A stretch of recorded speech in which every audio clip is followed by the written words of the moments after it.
बताओ मैडम कैसे हो? एकदम बढ़िया। तो आज मैं आपका होस्ट हूँ और TBSW के लिए मेरे पास एक टॉपिक है ठीक है। और 4 सवाल हैं। हाँ। तो आज का जो टॉपिक है वो ऐसा है कि शादी के बाद जो ये एक कैरियर से रिलेटेड चीज़ें आती हैं लेडीज़ में कि पहले कुछ कर रहे थे अब वो हम नहीं कर सकते, या बहुत लोग कंटिन्यू भी करवाते हैं, बहुत लोग उसको मना कर देते हैं। तो वो उनकी खुद की चॉइस होती है कैरियर को ड्रॉप आउट करना कि उनके ऊपर कुछ प्रेशर डाला जाता है। इस टॉपिक पे आप क्या कहोगे? इस टॉपिक पे मेरी जो ऑब्जर्वेशन रही है रियल लाइफ में, हाँ। वो ये रही है कि चॉइस में भी दो चीज़ें आती हैं। अभी कुछ लोग शादी के टाइम पे ऐसा बोलते हैं दूसरे साइड से कि अभी के लिए क्विट कर दो, बाद में 6 महीने 8 महीने शादी को हो जाएं तो कंटिन्यू कर देना। हाँ, कुछ फैमिलीज होती हैं जो कंटिन्यू करवा देती हैं, जो समझदार होते हैं, बट कुछ फैमिली में फिर एक हैबिट क्रिएट हो जाती है कि हाँ ये तो कॉम्प्रोमाइज कर लेती है, ठीक है, कर लेगी, इनको रोका जा सकता है, इनको रोका जा सकता है, इनको कंट्रोल किया जा सकता है। तो वो फिर उनके पास कोई ऑप्शन नहीं होता, और फिर क्या है, माइंडसेट भी वैसा बन जाता है। कहते हैं ना, आपने वो कहावत सुनी है, जिस माहौल में रहोगे आप वैसे ही बन हाँ, जाओगे। 6 महीने में तो कोर्स कंप्लीट हो जाते हैं, तो वो तो लत तो लगी जाएगी लत उनको। तो लगी जाएगी सही उनको। बात है। तो वैसा है। और दूसरी प्रेशर की बात करें तो प्रेशर में 2 तरह के प्रेशर हैं इसमें।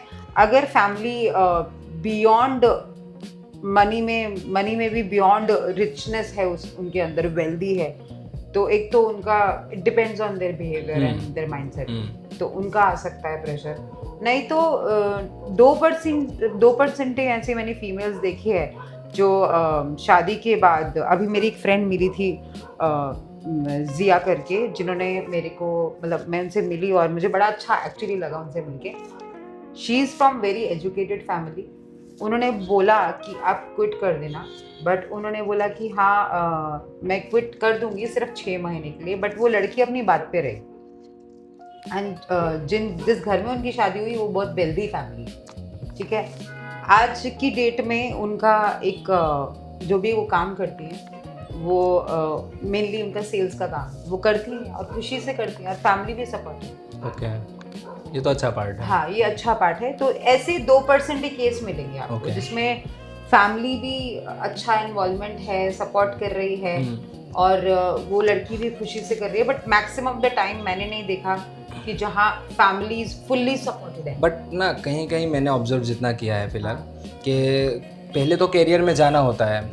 मैं कुछ फीमेल्स की बात कर रहा हूँ, पहले कैरियर में जाना था, बट शादी का माहौल बना और लोगों ने प्रेशराइज़ किया, या मॉम डैड की वजह से उन्होंने थोड़ा कर दिया। मॉम डैड की वजह से सेक्रीफाइसेस हमेशा करती हैं फीमेल्स, तो उन्होंने सेक्रीफाइस किया और उन्होंने एक टाइम पीरियड लिया कि ठीक है 6 मंथ के लिए हम ड्रॉप आउट कर रहे हैं, इसके बाद हम कंटिन्यू करेंगे।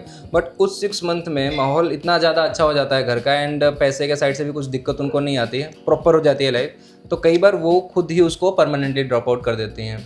बट मुझे ऐसा लगता है कि मेरा ऑब्जर्वेशन लाइफ को लेके ये है कि सारा सब वक्त एक जैसा रहता नहीं है, कभी अच्छा होता है कभी बुरा होता है, और यही मज़ा है लाइफ को जीने का। हाँ। तो फाइनेंशियली भी सब स्टेबिलिटी एक जैसी रहती नहीं है सबकी। तो मुझे ऐसा लगता है कि अगर आपके पास फ्रीडम है ना पैसे की, वो सबसे अच्छी चीज़ है लाइफ में। तो जो लोग अपना ड्रीम क्विट कर देती हैं ना, जो फीमेल्स अपना ड्रीम क्विट कर देती है, जैसा मैंने बताया, उनके लिए आप कुछ कहो। अब मुझे नहीं लगता कि जितनी भी फीमेल्स को मैं जानती हूँ जिन्होंने अपना ड्रीम क्विट किया है, वो अंदर से जी नहीं पाती। वो हमेशा ही मैंने उनको अंदर से ब्रोक देखा। अगर आप सीरियसली क्विट नहीं करोगे ना, आप अपने ड्रीम को भी जियोगे, लाइफ को भी जियोगे, क्योंकि भगवान ने हमें एक ही लाइफ दी है खुश रहने के लिए और वो करने के लिए जो हम करना चाहते हैं। सो गो फॉर इट। क्यों वेट कर रहे हो? किसी की अथॉरिटी नहीं चाहिए, ये आपकी लाइफ है, या आपकी अथॉरिटी इंपॉर्टेंट होनी चाहिए आपकी लाइफ के ऊपर, किसी और की नहीं। ठीक है, आप रिस्पेक्ट सबकी करो, I am not denying it, but authority खुद की रखो। ठीक है।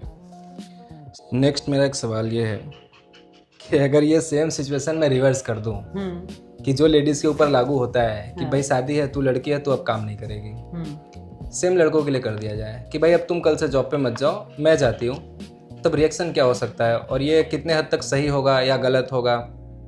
ये सिर्फ मेरा एक विचार है जो मुझे पूछना था कि आप क्या सोचते हो इस बारे में? इसमें से कुछ मेल्स ऐसे होंगे जो हैप्पीली करेंगे, जिनको डे 1 से नहीं पसंद, जिन्होंने 2-4 साल जॉब करी है वो लोग, हाँ, जिनको नहीं करना है, जिनको उनके लिए अच्छा है ये। और उनकी बचपन से ऐसे हैबिट डेवलप हुई है फैमिली में जिनको इजीली सब कुछ मिल गया, हाँ। वी कैन से दैट, तो उनको ये सब नहीं करना होगा, तो वो लोग कहेंगे कि हाँ ठीक है, we are happy to do it. But max of the time men's नहीं मानते, या तो उनका ईगो क्लैश हो जाता है कि मैं क्यों करूँ, मतलब ऑपोजिट अगर वाइस नहीं वर्सा मतलब आ जाए सिचुएशन, ये भी आती है, मैंने सुना है, ये भी आता है कि अभी तुम कमाओगे मैं तुम्हारा कमाई खाऊंगा। हाँ मैं तुम्हारा कमाई खाऊंगा। ईगो पे लेते हैं ईगो सब। पे लेते हैं, तो हाँ। फीमेल भी तो तुम्हारी कमाई खा रही है ना। हाँ, हाँ तो तुम उसकी खा लोगे तो इससे क्या अच्छा हो दोनों को जाएगा? ही करना चाहिए। हाँ तो इसीलिए मैंने बोला कि there is no gender bias, दोनों को काम करना चाहिए, वेरी इंपॉर्टेंट। अच्छा, पर इसमें अगर हो गया ना ऐसा तो बहुत मजा आएगा।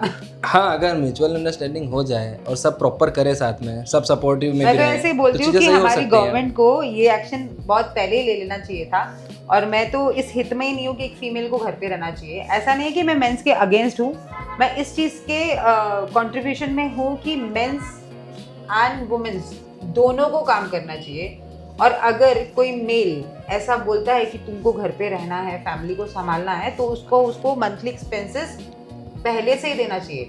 ऐसा नहीं कि सेपरेशन हो रहा है, डाइवोर्स हो रहा है तो मंथली एक्सपेंसेस देने आ रहे हैं, ऐसा नहीं होना चाहिए। पहले से ही दो ना, तो पहले से ही चीज़ें सेटल रहे। सही। ओके, नेक्स्ट क्वेश्चन है, शादी के बाद करियर छोड़ने का जो फैसला होता है वो धीरे धीरे आता है कि वो एकदम से आ जाता है कि क्विक डिसाइड कर लेते हैं कि हाँ कल शादी है चलो आज से सब बंद? मैक्सिमम लोग तो मैंने देखा है उस टाइम प्यार में होते हैं, या नई नया प्यार होता है तो हर चीज़ में हाँ होती है। शुरू के दिन अच्छे होते शुरू हैं। के दिन अच्छे होते हैं तो बहुत मज़ा आता है। हाँ, तो वो प्रेशर नहीं बोल सकते उस चीज़ को, वो रजामंदी बोल सकते हैं। बट वो रजामंदी जो डिसीजन मैंने अभी बोला ना, जो इमोशनली डिसीजन लिया होता है ना, वो हमेशा बाद में वो जाके 6 खराब महीने ही बाद होता है। प्रेशर बनता है। प्रेशर बनता है। तो शुरू में अच्छा बेटर होता है कि जब भी आप डिसीजन लें इमोशन होके नहीं लें, सही बात है। इमोशंस को सेपरेट करके फिर सोचे लॉजिकली और फिर डिसीजन लें। तो इसमें बाद में तो प्रेशर आने ही वाला है, वो तो बाय डिफॉल्ट है, आएगा ही आएगा। तो हमेशा you need to choose first yourself. Okay, अब एक लास्ट क्वेश्चन मेरा है, हाँ। मेरे साइड से पर्सनल, मेल्स के साइड से। अब मैं खुद एक मेल हूँ तो उस हिसाब से अगर मैं पूछूँ तो जब हम ये बोलते हैं कि हम आपको फुल सपोर्ट देंगे शादी के बाद, और ये बहुत सारे प्रोमिसेस पहले होते भी हैं और बहुत सारे लोग निभाते भी हैं, ऐसा नहीं है। लेकिन इसमें आपके साइड से मुझे जानना ये है कि फीमेल साइड से ज़्यादा थिंकिंग क्या आती है कि हम उनको अपने से पीछे रखना चाहते हैं सपोर्ट का नाम देके, कि क्या सोचते हैं वो इस चीज़ के लिए? देखिए ऐसा नहीं है, वो सब वक्त एक जैसा नहीं रहता और circumstances time to time change होते रहते हैं। उसमें ऐसी चीज़ें हैं कि अगर आप सपोर्ट की बात कर रहे हैं ना, तो फीमेल अगर कोई ऐसा बोलता है, अगर फॉर एग्जांपल मेरा हस्बैंड है, मुझे आज ये बोलते हैं कि हाँ भाई आपको मैं पूरा सपोर्ट करूंगा, तो अगर उन्होंने ये कमिटमेंट किया है तो उनको अपने कमिटमेंट पे रहना पड़ेगा। तो उनको मुझे फाइनेंशियली सपोर्ट देना पड़ेगा, इतना कि मैं अच्छे से रह लूँ, हैप्पीली रह लूँ, और मुझे किसी से बाहर से किसी से कुछ मांगना नहीं पड़े इस कमिटमेंट की वजह से, ठीक है। और सेम चीज़ मेरे पे भी लागू होती है। अगर मेरे हस्बैंड काम पे जा रहे हैं तो मुझे भी घर से उनको पूरा उतना ही सपोर्ट देना पड़ेगा, क्योंकि ये शादी कैसा है कि पहिए हैं, एक ही गाड़ी के 2 पहिए हैं, तो वो तो दोनों साथ साथ चलेंगे तो ही गाड़ी आगे बढ़ेगी, तो गाड़ी आगे बढ़ेगी, वरना पॉसिबल नहीं है। तो बेटर है कि, और आप जिस डिसीजन की बात कर रहे हैं ना, तो मैक्सिमम टाइम तो फुलफिल नहीं होता है, क्योंकि ये सबसे ज़्यादा लैकिंग क्या होता है, पैसा। At the end of the day पैसे, कमिटेड, अभी क्या प्यार में आके मैंने कमिट तो कर दिया, ठीक है, उसके बाद क्या? हाँ मतलब पैसा नहीं होने पे या दिन बुरे आने पे, जब लैक ऑफ मनी होता है, कमिटमेंट फॉल्स हो जाता है, नहीं होती है, वो कमिटमेंट फॉल्स होती है। राइट। सो वहाँ आपको ये सोचना पड़ेगा कि क्या करना है। परफेक्ट। अगर ये चीज़ हुई तो चलो, तो फिर अभी अपने आज वाले डिस्कशन को इधर ही विराम देते हैं, रोकते हैं शुद्ध हिंदी में, हमारा तो कभी खत्म ही नहीं होगा। क्योंकि ये चीज़ें हम बात करेंगे तो डिबेट जाएंगी, फिर कन्वर्ट होंगी, बहुत कुछ बनेगा, तो हम थोड़ा थोड़ा दिखाते हैं। हाँ। तो आप केवल इसका कंक्लूजन दो और एपिसोड खत्म करते हैं। आप भी बताइए कि आपके इस पूरी जो कन्वर्सेशन है इसके ऊपर आपके थॉट्स क्या हैं। मैं भी जानना चाहती हूँ कि हमारी जो वुमेन्स हैं उनके इस बारे में थॉट्स क्या हैं, तो बताइए कमेंट्स में। And thank you so much for watching. Thank you guys, bye bye.